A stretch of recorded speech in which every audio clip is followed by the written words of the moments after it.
Muy buenas tardes España, muy buenos días El Salvador, Estados Unidos, México, Guatemala, Honduras, Colombia, Argentina. Les saludamos desde Tarragona. Hoy tenemos bienvenidos a un nuevo webinar, ¿sí?, del grupo Salvamed. En esta ocasión, pues vamos a tocar un tema muy interesante, muy interesante, que es la ecografía, ¿verdad? La ultrasonografía, como le conocemos en América, ¿verdad? La ultrasonografía en la urgencia, especialmente en los pacientes COVID-19, ¿verdad? Eh, en esta ocasión, pues, el doctor Gilmar Pulgnet, ¿sí?, urgenciólogo clínico y referente de ecografía en el Hospital Juan 23, en la urgencia de Juan 23, ha querido colaborar con nosotros muy gentilmente en este webinar. Buenos días, Gilmar, ¿qué tal? Hola, ¿Cómo buenos estás? días, buenos días. Hola, buenos días. ¿Qué tal, Gilmar? Pues muchas Bien. gracias por colaborar con nosotros, ¿verdad? En nombre del No, no, grupo por favor, Salvamed. es un honor que me hayas invitado. Es un honor. No, es un honor para nosotros tenerte aquí. Pues bueno, sin más preámbulo, ¿verdad? Dejo al doctor Puñet, ¿sí? Con todos ustedes. Doctor Puñet, cuando quieras. Vale. A ver si podemos compartir.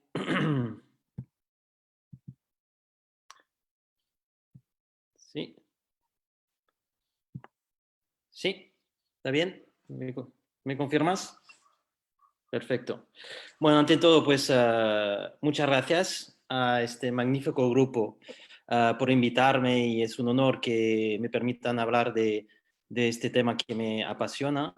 Me presento, soy como ya empezó mi compañero, soy urgenciólogo ante todo y trabajo en las urgencias con mi compañero del Hospital de Tarragona de Joan 23 y la parte de ecografía pues me apasiona y en esta gravedad, esta grave pandemia que hemos padecido, he podido ver la cara tanto a nivel de urgencias y tanto a nivel de medicina intensiva, ¿vale? Porque tuve que trabajar en medicina intensiva para ayudar a los compañeros y lo que me ha permitido pues desarrollar un poco los conocimientos y acerca de ecografía pulmonar y es un honor que me permitan pues desarrollarlo con vosotros. Entonces, lo que vamos a hablar en este tema será sobre todo la ecografía pulmonar que se ha demostrado muy efectiva y muy importante para los pacientes afectados del COVID-19. Y os lo enseñaré. Lo que he hecho es una presentación que espero que sea concisa, interesante y que sea rápida de emprender y que se pueda reproducir. Porque nosotros hemos padecido unos momentos muy difíciles, tensos, sobre todo a nivel del diagnóstico, y he intentado en esta presentación demostrar que la ecografía puede acelerar, digamos, el proceso diagnóstico y orientar cómo podríamos hacer la terapia, ¿vale? Todo el mundo sabemos que la radiografía desde hace muchísimos años es la herramienta prioritaria para diagnosticar cualquier tipo de neumonía o afectación pulmonar, que sea intersticial, parenquima, ¿vale? Entonces aquí tenemos una simple radiografía que todos nosotros conocemos y que ha dado su valor y su interés sobre todo cuando tenemos la típica neumonía adquirida comunitaria, ¿no? Aquí la vemos, aquí en la base derecha, ¿vale? Que se ve muy bien que es retrocardíaca en la lateral.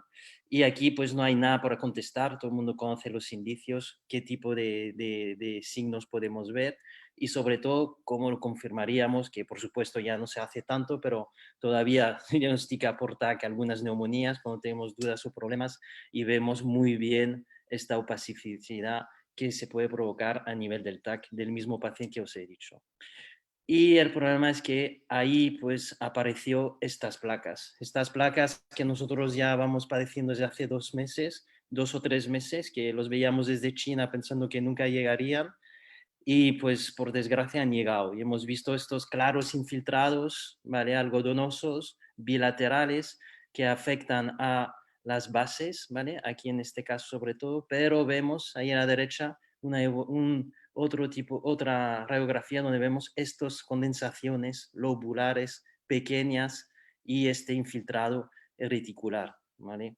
Esto, por desgracia, lo hemos visto miles de veces y, ya estaba descrito en China desde hace tiempo y lo que se ve ahora en el TAC, que es lo que más se ha descrito, que os explicaré un pelín más tarde, se escribió estos TAC que con este infiltrado intersticial, aspecto reticular, estas condensaciones subpleurales, porque esta enfermedad, este SARS-CoV, afectaba sobre todo las periferias de los pulmones y de ahí pues tendrá el interés, un gran interés la ecografía.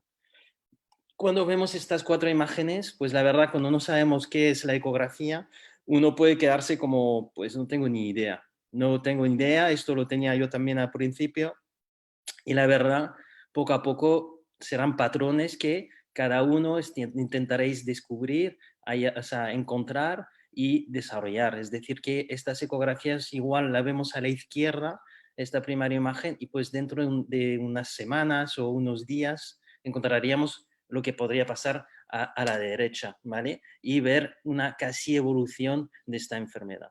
Pero antes de entender cuáles serían, digamos, los signos o más bien patrones, explicaré por qué patrones del SARS-CoV. Os voy a desarrollar un poco lo que es la ecografía pulmonar y que entendáis que en poco tiempo cualquier médico de urgencias o donde esté trabajando y que esté en contacto con cualquier enfermedad pulmonar pueda aprender y saber lo que hay que buscar y saber, ¿vale? Entonces, ¿cómo haríamos una exploración del tórax? Muy simple. Tenemos 3 tipos de sondas. Tenemos la convex, la sectorial y la lineal. Yo he priorizado en decir que la convex y sectorial porque es verdad que nos quedamos cortos a nivel de una sonda lineal que, digamos, tiene una alta frecuencia y entonces tendría una baja capacidad de examinar las profundidades pulmonares, digamos. Entonces yo creo que si uno tiene en su servicio una convección sectorial es ampliamente suficiente para hacer un buen examen. ¿Qué posición tendríamos? Pues la posición sería transversal, es decir, el marcador hacia arriba, y haríamos, pues os explicaré las zonas donde hay que explorar y siempre que guardando la misma metodología. Guardando esta metodología, pues no habrá ningún problema para que no nos pase ninguna zona. Después, pues ¿qué profundidad podríamos elegir? Pues, como os dije, ¿no? Tendría que ser una profundidad como mínimo de unos 4-8 centímetros desde la línea pleural para tener un buen balayaje, una buena visualización del pulmón. Es muy importante, os enseñaré más tarde una imagen que es muy importante de saber dónde ponemos el focus, ¿vale? El foco, porque si no lo ponemos en el sitio adecuado, podríamos tener una mala imagen y equivocarnos en el tipo de artefactos que vamos a mirar, ¿vale? Porque es muy importante saber que lo que vemos en el pulmón son artefactos, ¿vale? ¿Qué modo podríamos utilizar? Tenemos el modo bidimensional, es suficiente. Podemos utilizar también el modo M, pero si uno es principiante, ya le digo que con un modo bidimensional es suficiente. Es verdad que lo que vamos a mirar no son un patrón como una eco abdominal, que vamos a ver vísceras. Lo que vamos a ver realmente es aire. Aire que al principio se pensaba que no se podía utilizar. En el Farreras, en el Harrison decían que hacer una eco pulmonar en los años 80, 90, hasta principios de los 2000 no tenía ningún interés. Y ha sido gracias a grandes mentes como Liechtenstein que han demostrado que el pulmón, lo que es utilizando la ecografía, lo que podemos hacer es una interpretación de artefactos, es decir, de alteraciones en intercambios de fases, ¿vale? Es decir, que pase los ultrasonidos a través de aire o que este aire pues pase a través de edema y nos daría varias imágenes, ¿vale? Entonces, ¿cómo haríamos esta exploración? Muy simple. Lo podemos hacer de varios tipos. Tenemos la suerte de tener un paciente que no está tan disneico, pues lo podremos tener en sedestación. Pero, por supuesto, si tenemos un paciente crítico que está disneico, taquipneico, la movilización es bastante difícil. Por eso los dejamos en decúbito supino. Os voy a enseñar tres formas de explorar, ¿vale? Y existen varios tipos de protocolos descritos en la literatura y cualquiera es buena. Cualquiera es buena y solamente que es muy importante que cada vez que hagamos la ecopulmonar tiene que ser organizada y sobre todo apuntada para no equivocarse, ¿vale? Entonces aquí tenemos la descrita por Rambia, ¿vale? Que ya se describió desde 2016. Es la exploración en 5 puntos, que es la verdad la que más utilizamos nosotros y que otros servicios como la UCI utilizan. Hace un barrido en cada pulmón, uno anterior, ¿vale? Un punto anterior, un punto anterior pero inferior, digamos en la región anterior del pulmón, del tórax, ¿vale? Después tenemos un punto a nivel lateral, ¿vale? Y tendremos 2 puntos a nivel posterior, la región posterior, lo que nos hace los 5 puntos. Y eso lo hacemos en cada pulmón, ¿vale? Y entonces al final os enseñaré una tabla en la conclusión de cómo podríamos registrar todo lo que estamos buscando, ¿vale?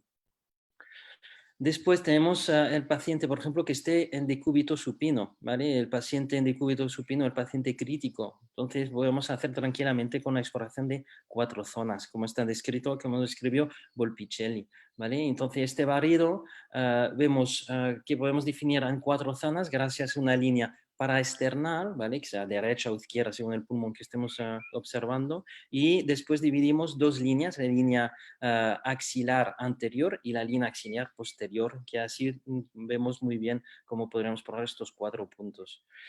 Después, recientemente, justo pues desde marzo, desde abril salió este artículo sobre cómo pues, es un consenso, es una propuesta, digamos, de cómo podríamos visualizar entre varios consensos de varias sociedades y sobre todo son italianos que lo han hecho, de qué puntos lo podríamos hacer para los pacientes COVID.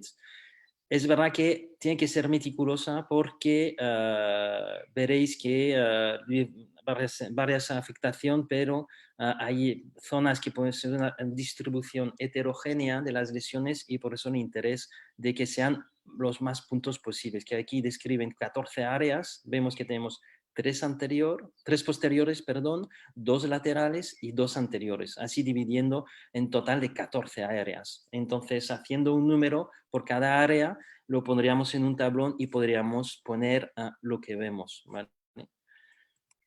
Entonces, empezamos ya a describir lo que realmente vemos en un pulmón y hablaré al final de los hallazgos una enfermedad por COVID, un síndrome COVID-19. Lo que tenemos que buscar es básicamente esto, que está descrito, muchos lo sabréis, el síndrome murciélago. Lo que vamos a buscar es esta línea pleural. Esta línea pleural es lo más importante. Esta línea pleural vemos que está situado entre las 2 costillas, que nos hace 2 refuerzos posteriores. De ahí este aspecto de murciélago, ¿vale? Lo que buscaremos ahí, esta línea, ¿vale? Lo que primero vamos a ver serán estas líneas A, ¿vale? Que vemos muy bien en esta imagen, ¿vale? Aquí vemos las 2 sombras, ¿vale? De las costillas, aquí vemos la línea pleural y aquí veremos lo que llamamos las líneas A, ¿vale?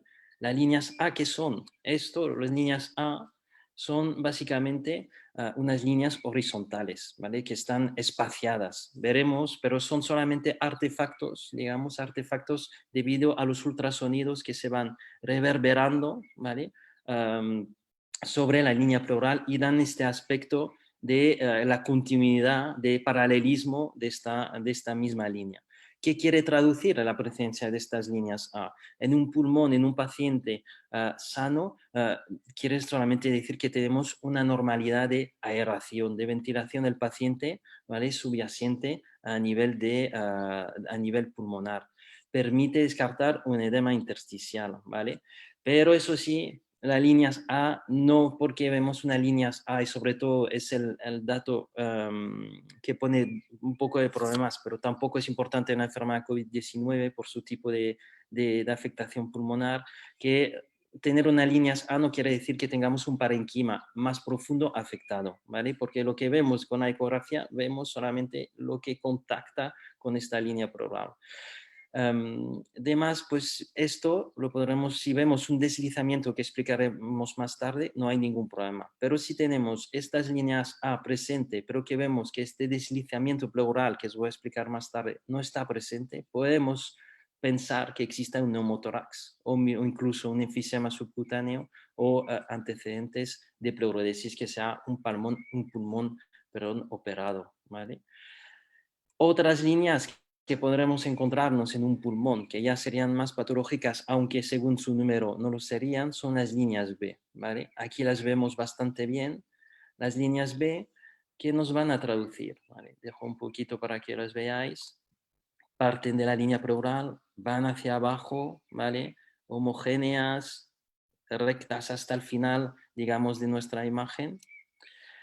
Son básicamente la presencia, esta gráfica lo explica muy bien, la refracción de un intercambio, es decir, los ultrasonidos se van a encontrar con una mezcla de aire y de intersticio ocupado, y vemos que cuando se vayan a tocar cualquier zona se va reverberando y dará este rayo de cometa, digamos.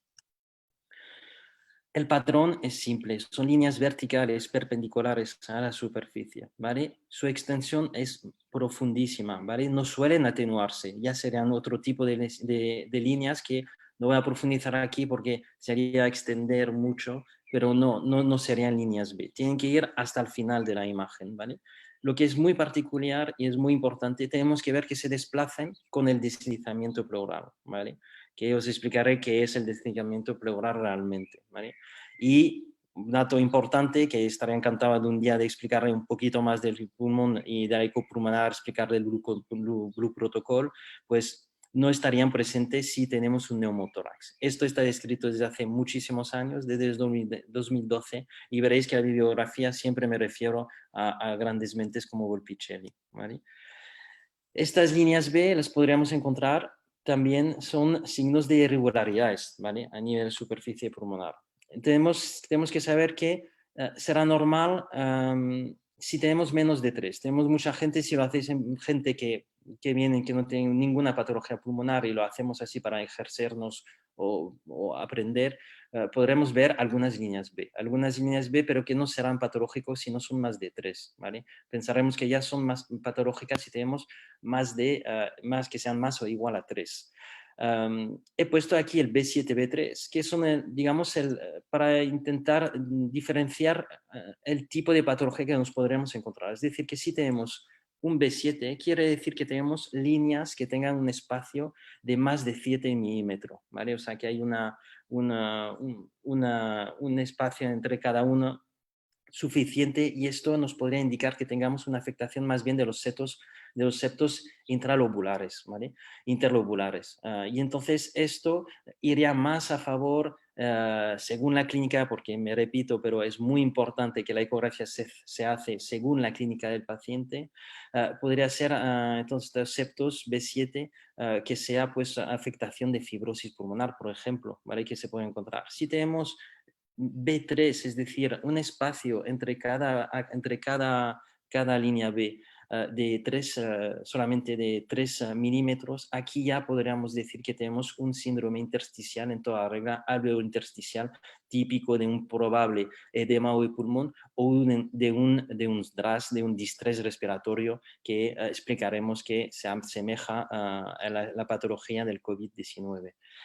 Es muy importante también que cada vez que examinemos, que encontremos estas líneas B, hagamos un estudio en tiempo real. Es decir, que no nos tenemos que quedar en la imagen, he visto una línea B y ya está. No tenemos que quedarnos en la zona donde hemos encontrado la línea B y grabar un vídeo lo suficientemente tiempo para poder estudiar y determinar estas distintas líneas que tenemos. El sliding, como le explicaba, es básicamente, se podría traducir en el sliding, o perdón, deslizamiento pulmonar, es el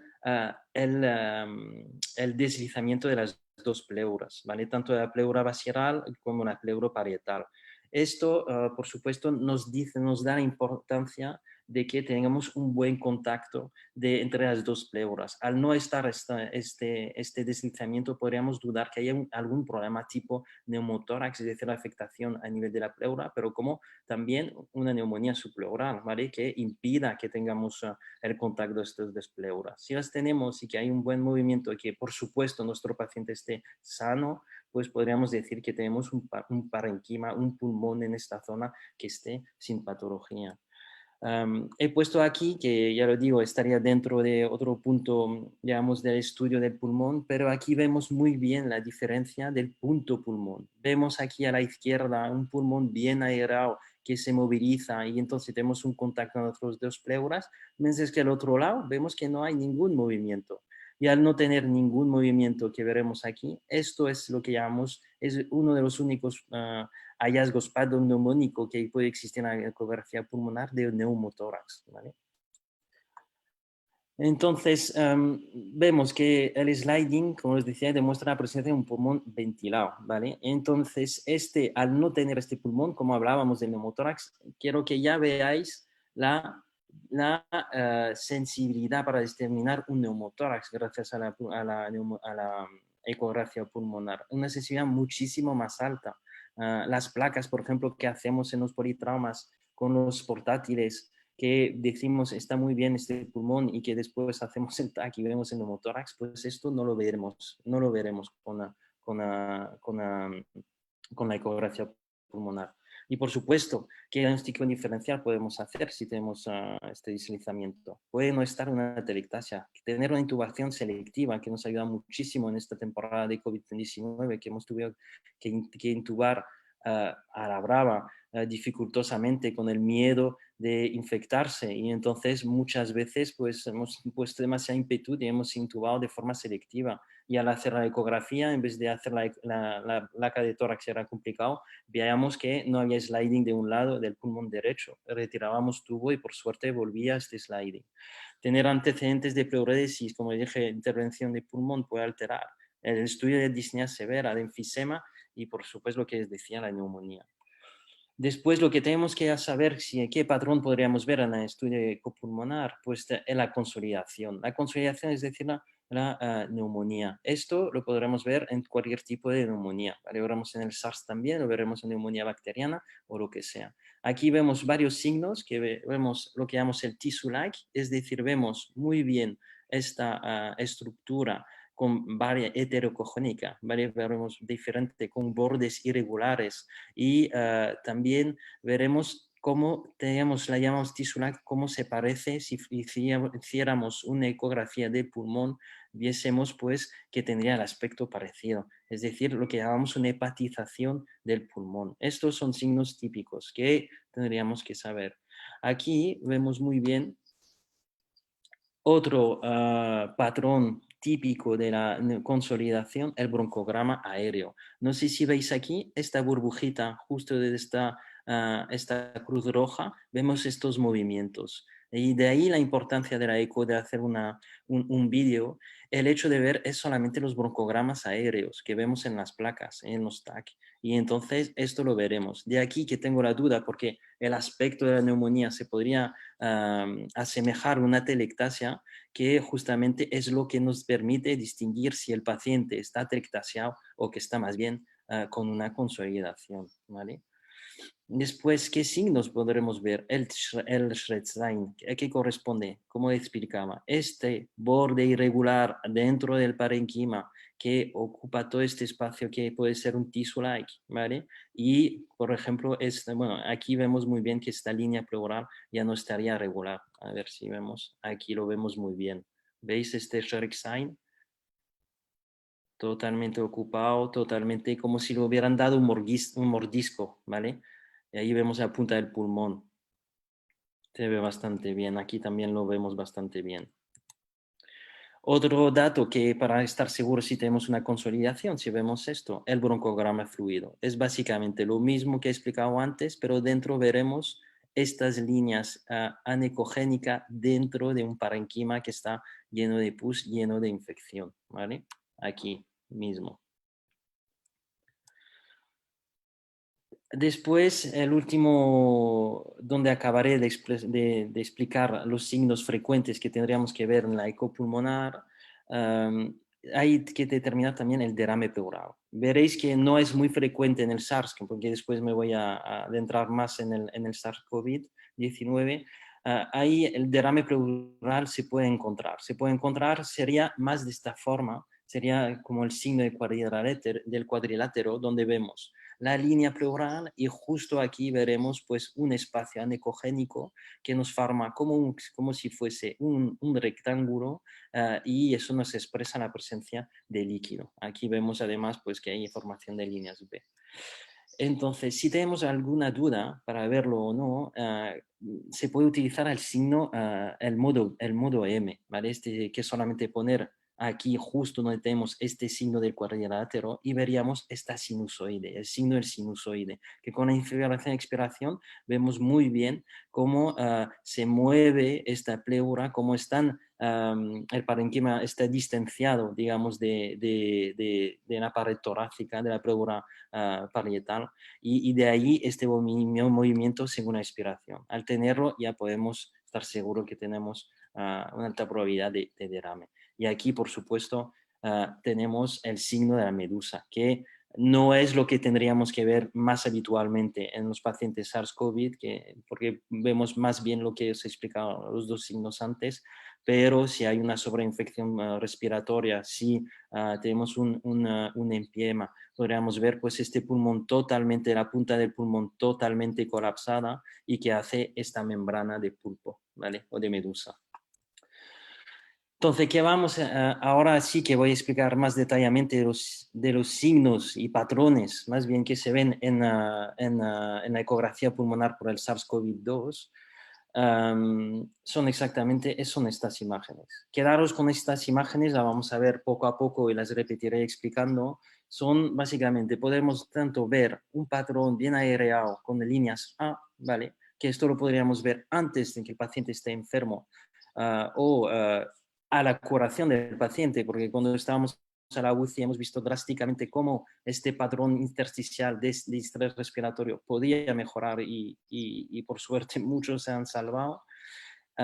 Y vemos que después una evolución con las líneas B que os explicaré un signo bastante importante que es que junto a otros signos puede ayudarnos para un patrón digamos, orientar como un patrón que este paciente esté afectado del COVID y, por supuesto, pues a los otros signos que he explicado antes, como la consolidación o el derrame pleural, ¿vale? Entonces, quedaros con todas las imágenes que os voy a enseñar, son todos pacientes COVID. Este es un paciente COVID, como entre tantos que hemos tenido, por desgracia, y vemos muy bien estas líneas B. Vemos estas líneas B que, como veis, no son líneas B, como explica B7, para pensar que tienen fibrosis, son B3, no hay espacio, no hay espacio, no hay tanto espacio, son espacio de menos de 3 milímetros, ¿vale? Se ve muy bien aquí. Se inician desde la línea pleural y van hacia abajo, ocupando toda la imagen, ¿vale?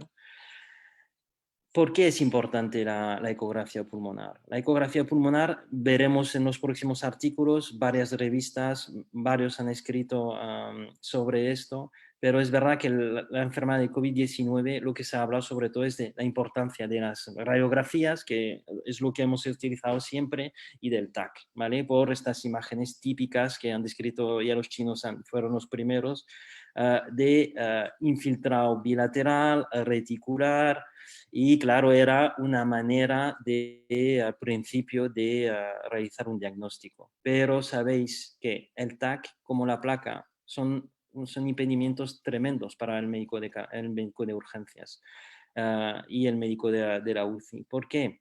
Porque necesita personal, riesgo de contaminio y en unas salas, por suerte nosotros no hemos vivido tanto como ha vivido Madrid y Barcelona, pero algunos tenían que esperar hasta 7 horas que le hagan una placa de tórax. Y este paciente, pues claro, no, son pacientes que estaban disnéicos y que gracias a la eco, pues nos puede ganamos tiempo y sobre todo en el triaje ganamos tiempo de triaje y se puede evitar más bien contagios si se hace bien todas las medidas de evitar de contagiarse. Solamente decir un punto a nivel de las placas que tuvimos que hacer nosotros eran portátiles porque algunos pacientes no podíamos desplazar y las placas portátiles son de muy mala calidad. Decir que tengamos una será una de entre, yo qué sé, una de 30, ¿vale? Que tendrá una buena calidad. Las demás son de mala calidad. Tenemos pacientes que teníamos la sensación que tenías un infiltrado, un patrón, cada placa que veíamos teníamos la impresión que todos eran COVID. Teníamos esta impresión, todos tenían este infiltrado bilateral y realmente eran pacientes asmáticos y que no lo tenían. Hacíamos la eco y no se veía todo esto. La eco, yo creo que algunos viendo a otros webinars y a otros especialistas hablaban, decían que la enfermedad COVID estaba hecha para la eco pulmonar. ¿Por qué? Ah, porque tenemos una enfermedad que afecta la periferia del pulmón y entonces gracias a la eco vamos a ver estas imágenes. ¿A qué ha servido? Ha servido para todos estos protocolos. Este fue uno de los primeros protocolos que hizo China acerca de cómo triar estos pacientes, porque lo que ha sido más difícil que el diagnóstico ha sido la afluencia tan abundante de pacientes. Y entonces teníamos que encontrar una solución para etiquetar, orientar a dónde podíamos ubicar estos pacientes. Y la PCR, como lo sabéis, tarda de entre 24 o 48 horas cuando empezamos, o sea que los pacientes teníamos que esperar un montón de tiempo, aunque ahora algunos salen en una hora según la fiabilidad del test.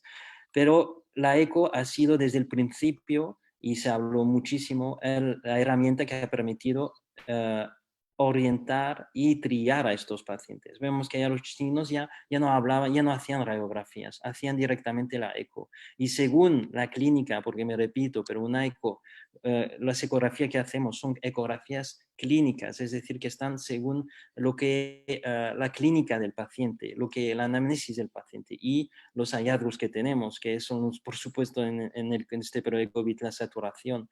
Vemos entonces que la ecopulmonar, según la clínica del paciente, si respiraba, si tenía distrés, la saturación y el patrón que teníamos, podíamos decir lo que teníamos que hacer, dónde teníamos que triarlo. Aquí en este caso, pues podríamos decir que el paciente podría ir a casa y que si empeorase, acudiese.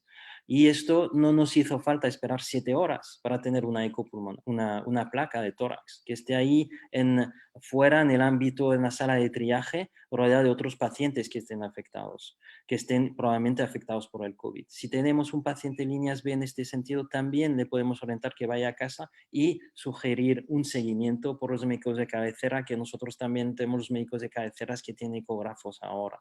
Y por supuesto que cuando tenemos una saturación baja y patrones patológicos, pues ya se recomendaba, ya sabíamos que este paciente tendría que ingresar. Y esto siempre antes de que tengamos el resultado de la PCR. O sea que ya nos podíamos orientar en la atención de este paciente. Este es otro protocolo que encontré de los italianos, que también fueron el país más afectado y fueron lo que hicieron muchas cosas antes que nosotros, y país de la ecografía también. Y vemos que también ellos mantenían la placa, porque no todos los centros tienen ecógrafos como nosotros en España, y vemos la importancia de la ecopulmonar. La ecopulmonar que nos permite, ellos además hacían un test de un walking test, pero según la afectación, según el resultado, según la clínica del paciente y el resultado de la ecografía o de la placa, orientábamos al paciente a dónde teníamos que ingresarlo o orientarlo, ¿vale? Y pues también los Estados Unidos, pues también en esta universidad ya el doctor Mike Stone, que uno de que está dedicado en Butterfly, pues han introducido pues ellos solamente la ecografía. Y aquí vemos muy bien que según si es muy simple, si necesita oxígeno o no necesita oxígeno. Y según lo que vemos en la ecopulmonar, si tenemos líneas A que no A, pues y que no hay necesidad de oxígeno, se puede ir a casa. Si necesita oxígeno, si no necesita oxígeno y aunque tengamos líneas B, este paciente puede ir a casa en cuarentena y le haríamos un seguimiento y advirtiéndole que si empeorase, pues que venga. Si tenemos que necesidad de líneas B, de oxígeno y líneas B o consolidación, por supuesto, tendrán que ingresar. Y aquí pone la importancia que os explicaré más tarde que podemos hacer dentro intrahospitalario un seguimiento. Aquí he puesto las imágenes típicas de los chinos que nos mandaban, estábamos leyendo, viendo eso desde fuera, pensando que no llegaría. Y ver este tag pues nos asustaba y lo hemos visto al final nosotros también. Ver estas neumonías intersticiales, bilaterales, difusas, ¿vale? Como vemos, lesiones totalmente asimétricas, irregulares. De ahí la importancia de hacer una eco pulmonar bien situada, porque había zonas que pensábamos que no hay nada y que se distribuye a la periferia del pulmón. Y por eso insisto que yo creo que este COVID, eh, em, está mal dicho, pero que ha nacido para la eco pulmonar, ¿vale? Aquí otra imagen que se ve muy bien la afectación periférica, ¿vale? El COVID-19 no se presenta sin signos, ¿vale? Digamos, os he descrito varios signos, ¿vale? Específicos, ¿vale? Pero no hay signos específicos, son signos que podemos encontrar en todo otro tipo de patología pulmonar, que os dije, estaría encantado de presentaros en otra webinar. Pero lo que más bien tenemos que determinar y describir son patrones típicos. Esperar que hacer la ecografía en un paciente que viene por una Disney, una clínica compatible, y decir, este paciente es un COVID, o sea, está afectado tiene un síndrome COVID-19, por desgracia no se puede. No se ha demostrado todavía ahora. Solamente puede ser con el TAC y le hemos dicho antes, hacer un TAC a todo paciente que viene es imposible. Entonces, sí, no tenemos no tenemos signos pneumóticos, pero tenemos la posibilidad de hacer una probabilidad gracias a patrones y ahora os lo voy a desarrollar. ¿Qué son los signos que vamos a ver en los ultrasonidos? Pues las líneas B. Diferentes tipos de líneas B será la diferencia de los que te he explicado al principio. Y veremos la afectación de la línea preoral, que es bastante importante, que se ve también en los DRAS y lo veremos esta patología. La ausencia de deslizamiento pleural, derames pleural, como os dije, muy ligeros, no veremos muchos signos de medusa, por ejemplo, y la condensación, porque es una neumonía. Aquí vemos pues pacientes afectos con estas líneas B. Las vemos, son líneas B. Perdón, lo que quería hablar es la importancia del focus que os había dicho al final, ¿vale? Vemos que aquí tenemos el focus, veremos ahí cuando voy a empezar, a nivel de la línea pleural tiene que estar. Cuando esté a nivel de la línea pleural, ahora, veis cómo se determina muy bien cada línea B, se determina muy bien, pero si bajamos el focus y lo disminuimos, ya no las vemos. Vemos un amago pensando que nos podría parecer apercibida. No lo podríamos ver. Por eso le digo, es muy importante de poner cuando examinamos el pulmón a nivel de la línea pleural. Aquí la vemos muy bien. Cuanto más bajamos el focus, ya no lo vemos. Estas líneas B, estas son patrones típicos, ¿vale? Todo esto son patrones típicos. Nos hemos cansado de ver estos patrones, por desgracia. Patrones, líneas B que inician desde la línea pleural, vemos un poco de derrame en esta zona, y que se extienden hasta el final, ¿vale? Aquí también vemos, pues, cómo esta línea pleural está parcheada, que os explicaré después, pero vemos cómo salen todas estas líneas B, ¿vale? Vemos aquí un artefacto típico que es muy importante porque lo hemos visto mucho y voy a insistir un poquito en él porque yo creo que tiene una gran importancia, es decir, el pulmón blanco que hemos llamado, pero también el light beam. El light beam, este haz de luz, ¿vale? Este haz de luz que aparece, ¿vale? ¿Veis todo este haz de luz? Veréis ahora, lo vemos, ahora otra vez. Este haz de luz, ¿a qué se corresponde? Se corresponde a una fusión. Líneas B son líneas B coalescentes. Y esto lo hemos visto muchísimo en los pacientes con COVID-19. Se describe también en los distrés respiratorios secundarios, una sepsis o lo que sea, en pacientes en la UCI, pero estas líneas no estábamos acostumbrados en verlo en urgencias y pacientes que vienen desde casa con estos patrones. Y esto, claro, nosotros los urgenciólogos no estábamos acostumbrados. Y la importancia de este haz de luz, mirarlo, ¿vale? Lo veis aquí se ve muy bien, vemos tres tipos distintos, hace que el pulmón pues no parezca, no vemos líneas A, vemos solamente pues luz y nada más. Y todo sale desde esta línea pleural. ¿Y qué decir de este Mina? ¿Por qué hablo tanto de este? Es porque de momento no se ha hecho, no hay un estudio que haya demostrado una relación directa, ¿vale? Pero yo estoy seguro que se está haciendo algunos, de lo que he leído, de lo que he hablado con algunos compañeros, de demostrar que este haz de luz podría ser, ¿vale? La simple a nivel pulmonar, la simple reflejaría, perdón, en el TAC pulmonar, pues este vídeo deslustrado, ¿vale? Y entonces decir que ya tendríamos, cuando hacemos la ecopulmonar y que veamos este signo, pues ya podríamos decir que, o imaginarnos, haciendo mentalmente un TAC, que tengamos un pulmón bastante afectado con estas áreas de vídeo deslustrado, ¿vale? Ya hay algunos artículos que he leído que lo habían hecho entre pacientes que unos 50, pues de los 50 que tenían esta de luz, pues 47 haciéndole un TAC se veía pues el patrón reticular. Veremos que también en esta enfermedad veremos esta pleura. Ahí la vemos muy bien. Esta pleura totalmente irregular, como mordisqueada, ¿vale? Que refleja muy bien, que les explicaré después el por qué vemos esto, porque hay como unas pequeñas subcondensaciones que se hacen a nivel de esta línea pleural, ¿vale? Y vemos además de estos mordiscos que aparecen, vemos estas líneas B donde salen. Pero aquí pues la línea pleural irregular la vemos bastante bien. Aquí la vemos, ¿vale? No vemos ya en comparación, he puesto una línea pleural, un sliding normal, la imagen focalizada, tendríamos que la ver limpia, ¿vale? Regular, horizontal. Aquí la vemos parcheada, la vemos afectada, ¿vale? Aquí se ve bastante bien, ¿vale? Veis como líneas así entremetidas, como cortes de esta línea pleural. No es tan bonita como aquí.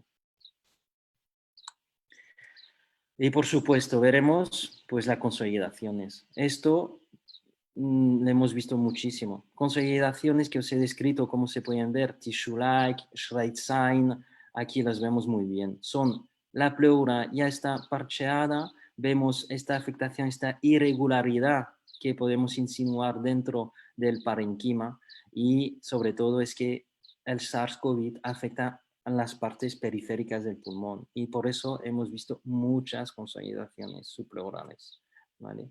Aquí las vemos mejor. Todos son pacientes COVID, todos han sido pobre gente afectada y aquí vemos muy bien línea pleural que desaparece, vemos muy bien este patrón irregular aquí y aquí. Aquí no sé si habéis dado cuenta que vemos líneas A, en que todo está bien, pensamos si nos quedamos en esta zona A, pues pensamos que todo estará bien, pero justo debajo vemos esta condensación subpleural. Ahí. Vale. Aquí vemos también otro tipo de consolidación subpleural. Vemos aquí estos triángulos, ¿vale? Son como triángulos que la parte más larga está a nivel de la línea pleural y aquí hace los dos ejes para formar el triángulo, ¿vale? Y esto es típico también ah, de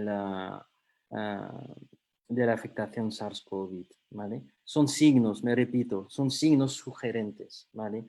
Y nos encantaría tener un signo y es decir, pues solamente hacer la eco y decir, pues ni hace falta hacer la PCR, ya sabemos que están afectados. Pero bueno, hemos visto tantos pacientes que lo tenían que ya podíamos orientar a qué hacer con estos pacientes. Aquí vemos pues los derrames, que se veían muchísimos, veis este signo de rectángulo, ¿vale?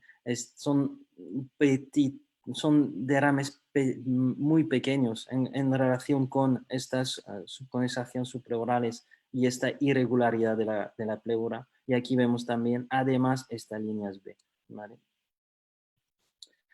Aquí he hablado de un artículo que bastante bueno y reciente de dos personas muy válidas, que es Volpicelli, Tomás Villén y Lamorte, que ellos también definen que no tenemos signos patognomónicos, no existen signos patognomónicos, pero lo que podemos orientar son patrones típicos que nos permita definir, digamos, la probabilidad de padecer una afectación del COVID-19.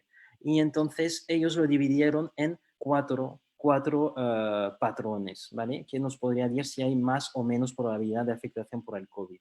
Y aquí vemos que la baja probabilidad la tendríamos si tenemos pues en la línea A que esté bien, perdón, que le tengamos un sliding, que tengamos hallazgos de líneas A y que no se vea ninguna línea B, ¿vale? Aquí podríamos sugerir que no podría, según la clínica, por supuesto, es una ecografía clínica, podríamos emitir la hipótesis de que no tendría una gran afectación de momento para este paciente. Y vemos aumentando pues el tipo de lesiones, viendo, podríamos decir que hay una probabilidad intermedia que habría que descartar otro tipo de patología si tenemos signos más típicos de otro tipo de enfermedad como el tissue-like con brocogramas típicos de los explicaba, atelectasias. Si tenemos otro tipo de atelectasias que hacen que tendremos que hacer el diagnóstico diferencial, hacer un análisis diferencial de un edema o el pulmón, por supuesto, que nos ayudará la clínica para determinar el tipo de líneas B también, que esto y otro tipo de patología como la fibrosis pulmonar o la fibrosis crónica también, que se distingue del tipo de lesiones B, que ya eso sí hay que tener un buen nivel de ecografía, pero esto, si pensamos en esta zona, igual no sería, no existiría la posibilidad de que tengamos afectación por un COVID. Y qué otras determinaciones. Y aquí ya podríamos pensar si tenemos estas lesiones, que podríamos sugerir que tengamos una afectación por el SARS-CoV-19, es decir, estas pequeñas irregular subcondensaciones, ¿vale? Subpleurales, además de una afectación focal, ¿vale? Y con líneas B, o tenerlo afectación bilateral con solamente afectación de la pleura. Ya podríamos tener que tenemos una probabilidad intermedia. Y ya cuando tengamos, digamos, el PAC, digamos, del COVID-19 teniendo una alta probabilidad, sería cuando tengamos áreas parcheadas, ¿vale? Un clúster de áreas parcheadas afectadas con estas líneas B coalescente, que como os dije, light beam, que se ve muchísimo. Y esto realmente describe muy bien un síndrome de distrés con light beam, afectación a la línea pleural irregular. Ya podríamos, con la clínica, por supuesto, concomitante, emitir la hipótesis que este paciente sí que estará afectado. La importancia de estos patrones, pues estos patrones nos permite de hacerlo a pie de cama, ¿vale?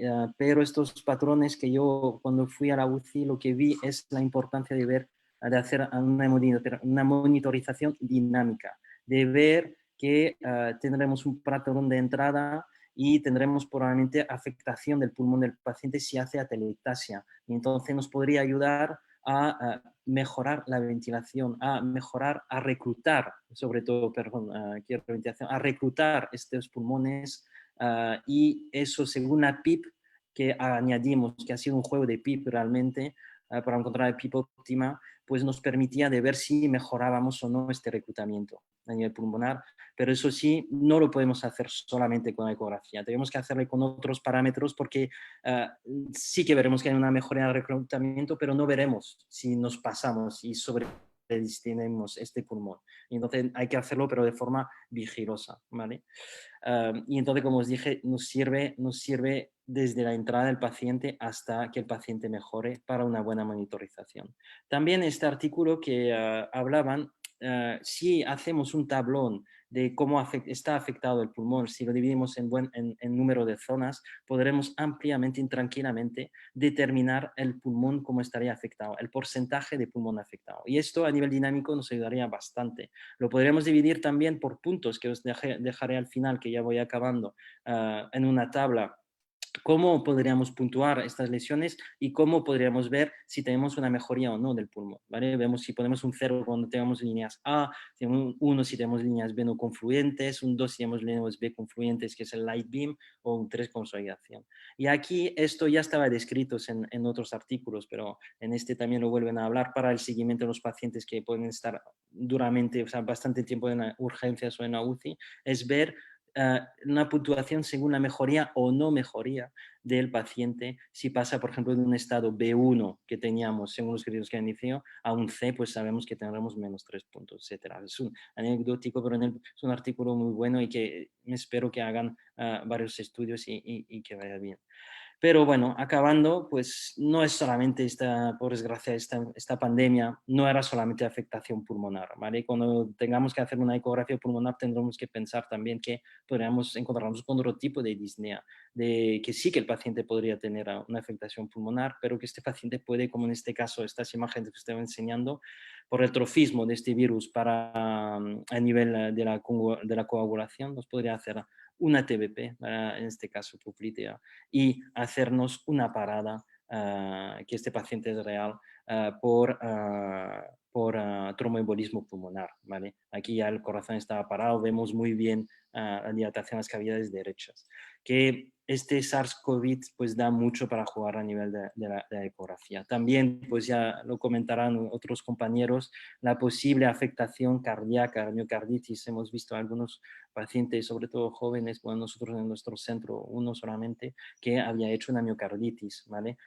No es de él, es de otro paciente estas imágenes, donde hay, pues, vemos una función ventricular y también un poco de derrame pericárdico.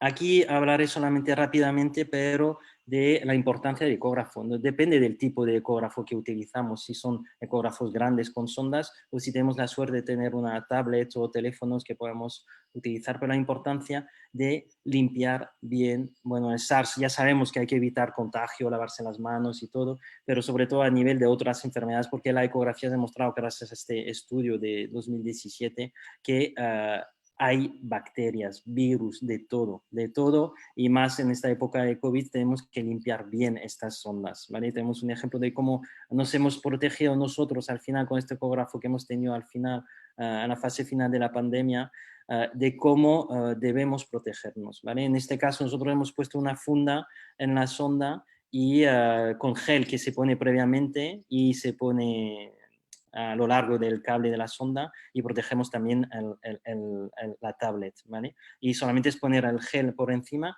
y ya podemos verlo. Pero esto es si tenemos un ecógrafo que asumimos que tendremos que tratar a todos los pacientes que tendrán la sospecha de COVID, como otros que no, o si no podemos asumir que ya pues estamos en la zona de COVID y tenemos un ecógrafo ya, digamos, sucio y que lo utilizaremos, pero cada vez que lo utilicemos no pondríamos todas estas fundas, lo utilizaríamos, pero cada vez que lo utilizamos, según ya está escrito desde hace años, se tendría que limpiar, tendríamos que hacer lo que llaman un low level disinfection, que tocaría porque solamente hacemos eco afectando la piel, donde hay que limpiar bien a seco antes, limpiar con productos que os invito a llamar a todos los constructores, los proveedores de ecografía que os darán, y además ellos hicieron estudio para saber qué solución tenemos que utilizar, y después limpiarlo a seco. Después viene el problema del gel de ecografía, que también es una fuente de infección, ¿vale? Es un fomite muy peligroso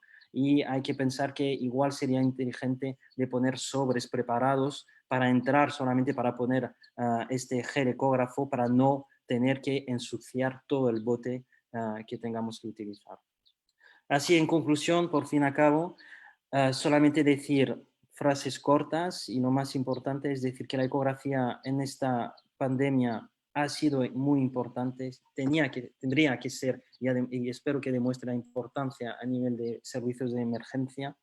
Es fácil de utilizar, se reproduce, es a pie de cama, no voy a hablar es volver a fomentar la importancia de la ecografía a pie de cama, que sobre todo depende de la clínica y en este caso, pues como hemos tenido un monotema durante muchos días de COVID, pues estaba asociada, las lesiones que teníamos estaban bastante asociadas a la clínica que teníamos. Y tenemos que saber bien los patrones que os he enseñado, ¿vale? Hablaré más de patrones, aunque son signos, pero son patrones para pensar en un paciente que esté afectado. Hemos visto su importancia sobre todo a nivel del triaje. Ha servido muchísimo en muchísimos países y permite, digamos, evitar más contagios dentro de su propio servicio y evitar, pues, y ganar tiempo para realizar las pruebas. Y a nivel de pacientes que por desgracia se quedan con nosotros, se han quedado con nosotros, pues ha servido para el seguimiento, ¿vale? Seguimiento de ver una buena evolución, ¿vale? Aquí les dejo pues una tabla que os aconsejo que se pueda hacer según los tipos de el pulmón. He puesto de 1 a 5 las regiones, por ejemplo, del pulmón derecho y todo el sprint es 1', 1, 2', sería el pulmón izquierdo. Y aquí son las imágenes que esperaríamos a ver y aquí pondríamos solamente una raya para ver lo que hemos visto, ¿vale?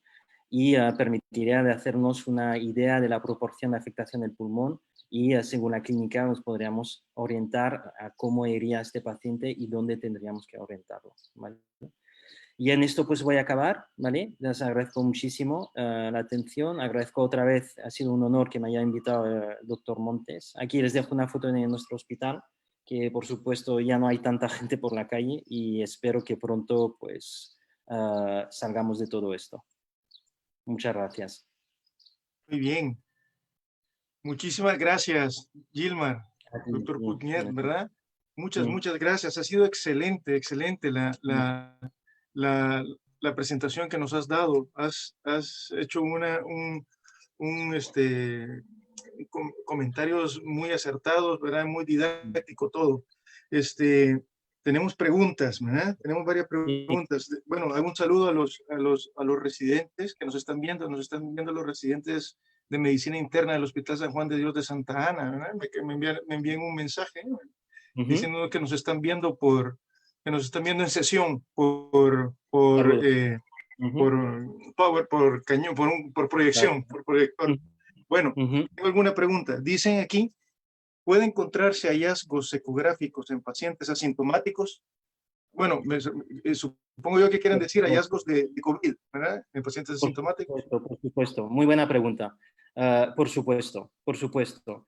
Hemos visto pacientes que han venido por diarreas, que ya sabe que presentación de alguna enfermedad, bueno, algunas presentaciones de enfermedad de SARS-CoV ha sido diarreas, por ejemplo, que ha sido uno de los segundos síntomas más importantes. Y cuando les hacíamos una ecografía pulmonar, ellos saturaban bien, pero veíamos líneas B o disminución o una línea pleural parcheada y se veía lesiones, pero que no había afectación clínica, ¿vale? Y entonces hace parte de esta rama de pacientes que, por ejemplo, si venían por una sospecha de diarrea, le hacíamos esto, si no había afectación pulmonar y que solamente había diarrea, si no había otro signo de patología grave, les decíamos de ir a casa siempre y sabiendo que en cuanto empeorasen, pues volviesen a nuestro centro o que vayan a un centro de atención primaria que tenga un ecógrafo para enseguida ver si había un empeoramiento de estos signos. Pero sí que encontrar un tipo de lesión que corresponda a una clínica típica, no hay una correlación estrecha. Y Muy entonces bien, no es muy preguntar porque se puede encontrar pacientes que no expresen en ese momento la clínica. muy De hecho, no sé si se puede, hay un compañero de Madrid que él mismo fue afectado por COVID positivo, siendo un genciólogo en Madrid, y él mismo se hacía una eco pulmonar cada día. Y él en ningún momento notó la taquipnea, una disnea grave, se tomaba el saturómetro además, era uno de sus followers, no lo conozco personalmente, pero eran sus followers, y era impresionante de ver que tenía todas las lesiones que os enseñaba, no llegó a hacer consolidación, pero hacía subconsolidación pleurales y la clínica, él solamente notaba cansancio, no notaba una gran taquipnea, pero sí que lo notaba y según lo que evolución había una correlación sí o no, pero al final la enfermedad, aunque pues haya podido volver a trabajar de lo que he leído de él, pues tenía todavía la presencia de líneas B y de consideración de algunas líneas pleurales irregulares. Entonces sí que son signos que aparecen muy pronto, ¿vale? Pero son signos que seguirán bastante tarde. Los de la UCI que dimos el alta de la UCI, pues algunos todavía tenían estas líneas, alteraciones pulmonares, pero ya no se traducía clínicamente. Muy bien. Tenemos más preguntas, tenemos un montón de preguntas, pero no las contestaremos Sí, todas porque son muchas. sí. Pero bueno, nos pregunta el doctor Santos, el doctor José Mario Santos, ¿verdad? Saludos, es cirujano. Saludos. Sí. Uh-huh. Nos pregunta, ¿están haciendo ecografías a todos los pacientes con neumonías aún sin PCR para COVID? Y los patrones ecográficos que explican, ¿te ayudan al diagnóstico de COVID y para hacer un pronóstico del caso? No lo hacemos a todos los pacientes, realmente la eco nosotros en nuestro servicio de urgencias lo hemos utilizado al final porque no teníamos ecógrafo y todo, pero a nivel de la UCI sí que hemos hecho a todos los pacientes que, claro, subían y subían sobre todo por su distrés respiratorio. Entonces ya sabíamos que ya tenían un problema respiratorio y la PCR, digamos, la teníamos más tarde. Y es verdad que el patrón que teníamos, por la práctica que he tenido, correspondía a un SARS-CoV. Sabíamos que este paciente lo tenía. O sea, eran patrones típicos. Y a nivel de pronóstico, por desgracia, estamos en una pandemia que es tan reciente que resultados no tenemos todavía. Va a ser muy interesante estos 2 próximos años porque nos van a bombardear de información y gracias a Dios, porque esto nos va a ayudar muchísimo y sobre todo a nivel de la ecografía. Y hay muchos profesionales que van a intentar de encontrar una correlación entre los hallazgos y el pronóstico del paciente. Pero como les he dicho, de momento no hemos visto una relación estrecha entre la afectación pulmonar y la mortalidad que tendría, porque según qué paciente, la complicación que han podido tener es muy difícil, ha sido muy difícil, pero lo veremos seguramente en los próximos estudios. Muy bien. Me preguntan también, ¿cómo diferenciar un edema agudo de pulmón, una descompensación por insuficiencia cardíaca con lesiones por COVID-19? Bueno, los he Ujú. explicado bien eso hace un rato. Bueno, pero Yo creo que sí que lo he visto y lo primero les digo es la clínica. La clínica es lo más importante. Somos médicos y esta ecografía ha nacido para ser nuestro fonendoscopio futuro. Y entonces la clínica, si tu paciente te viene por una disnea súbita, sin clínica de fiebre, ni tos, ni mucosidad y que tiene antecedentes cardíacos, pues lo tendrás, será evidente. Pero claro, podríamos tener un paciente cardíaco que haga un COVID y que haga los dos a la vez, probablemente se pueda hacer. Este paciente haría descompensación cardíaca, pero tendremos este patrón de línea irregular, lo tendríamos estas líneas B coalescentes. Esto no lo solemos tener en el pulmón, esto lo sabemos tener en SDRAS, en distrés respiratorio, y cuando lo tenemos estos patrones desde urgencias, ya podemos sospecharlo. muy bien. Responderemos unas 3 preguntas más, ¿verdad? Aquí me preguntan, si hacemos eco, ¿no hace falta hacer TAC? Mm. Nosotros lo que hemos hecho ha sido pacientes que se hacía ecografía o radiografía, bueno, subían a la UCI y no hacíamos TAC, ¿vale? Asumíamos que el paciente estaba afectado del SARS-CoV y se conformaba por el resultado y realmente no ganábamos interés, no cambiaba nuestra actitud ante un TAC, ¿vale? Entonces no hacíamos más pruebas, no hacíamos el TAC.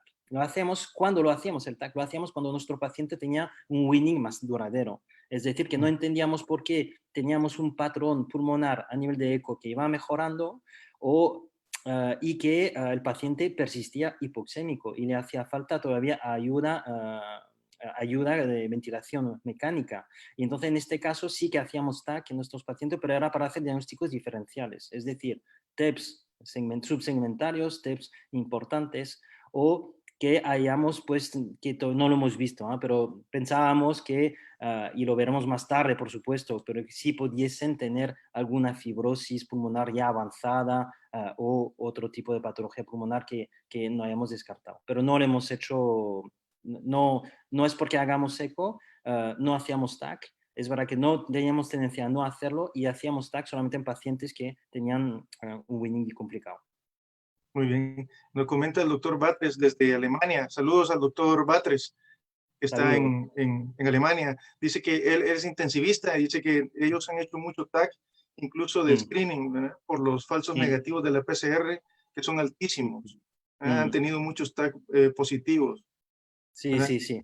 Bueno, Luego, es la gold estándar, es la prueba gold estándar y países que han tenido esta posibilidad en Alemania, me alegro por ellos de haber tenido esta posibilidad de hacer un TAC a cada paciente. Y China también lo ha hecho porque tenemos datos de algunos pacientes que tenían falso negativo y se quejaban y han hecho como 3 TAC, creo hay uno descrito que está hecho, pero nosotros no teníamos la capacidad de poder hacer tantos TACs. Primero por logística, por miedo a contaminar al personal y por también, digamos, no nos iba a aportar el cambio de actitud terapéutica, porque mismo si teníamos una clínica subyacente, una eco que nos hacíamos pensar esto y que teníamos un falso negativo, pues ingresaba igualmente. Ingresaba en la zona, digamos, una zona intermedia y se repetía la prueba. Y si iban mal, pues hacíamos TAC siempre, pero nunca lo hemos hecho de diagnóstico. ¿Vale? muy bien. Y bueno, como te digo, tenemos un montón de preguntas, pero Mm, no podemos contestarlas todas. Pero me mm. parece interesante. Dice, en un paciente con neumonía por COVID-19 puede haber ausencia de sliding. Preguntan. Sí, perdón, sí, sí puede. Dice, en un paciente con neumonía por COVID-19 puede haber ausencia de sliding.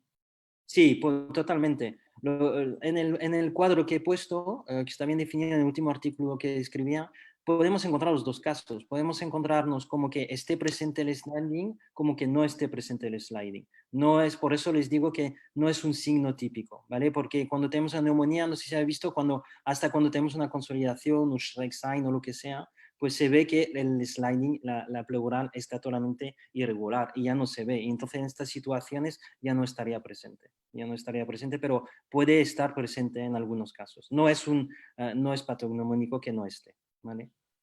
Ok, muy bien. Pues muy bien, pues con esto pues terminamos. Pues nuevamente, Gilmar, te agradezco mucho, ¿verdad? Mucho el Ujú, haber estado aquí con nosotros y compartir tan excelente ponencia que ¿verdad? Nos ujú, has dejado, pero ujú. sorprendidos, ¿verdad? Muy Muchas buena gracias. ponencia, excelente. Yo Me ha te gustado agradezco mucho. muchísimo, ha sido un honor y muchísimas gracias. Muchísimas gracias, de verdad.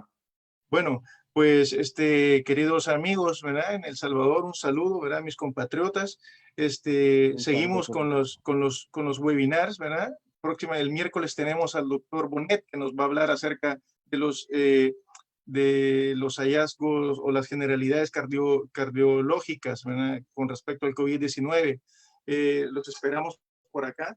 Y pues no me queda más de decirles que, pues, que el Dios los bendiga y bendiga El Salvador. Hasta la próxima.